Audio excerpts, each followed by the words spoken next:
Today I'm going to discuss the morality of euthanasia. Firstly, let's define what morality actually is. Morality can be summed up pretty much using two main concepts. Firstly, that your decision is guided by the best overall available reasonings, and secondly, that you take into account the effects of everyone else in the situation. Secondly, what is euthanasia?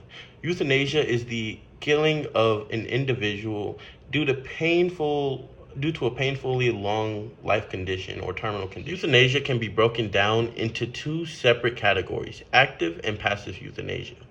Active euthanasia is the active ending of an individual's life through medications or gases to end that person's life in that moment. Secondly, passive euthanasia is effectively not doing anything to ensure that someone's life ends. Euthanasia is undoubtedly the ending of an individual's life and that person ceasing any future opportunities that life may actually hold. But when thinking about passive euthanasia, you must use this following scheme to think completely morally. Someone is dying, and that person can't be helped. Someone is dying and in tremendous pain and suffering. That person wants to die, and there is no known cure for their disease. After informed and thoughtful care, if that person reaches the conclusion that they want to end their life to escape this insufferable pain, then that should be their individual prerogative. There's a similar thought with active euthanasia.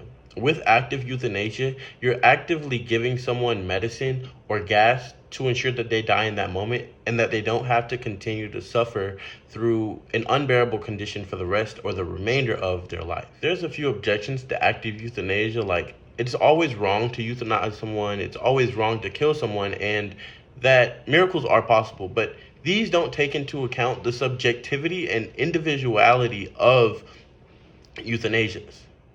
So is euthanasia moral?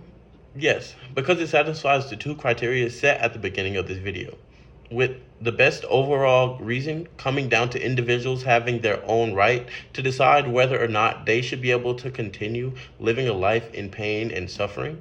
And secondly, yes, other individuals will be affected by sadness, but if they really loved their loved one, they would not want them to have to continue in a continuous state of pain for the rest or the remainder of their life.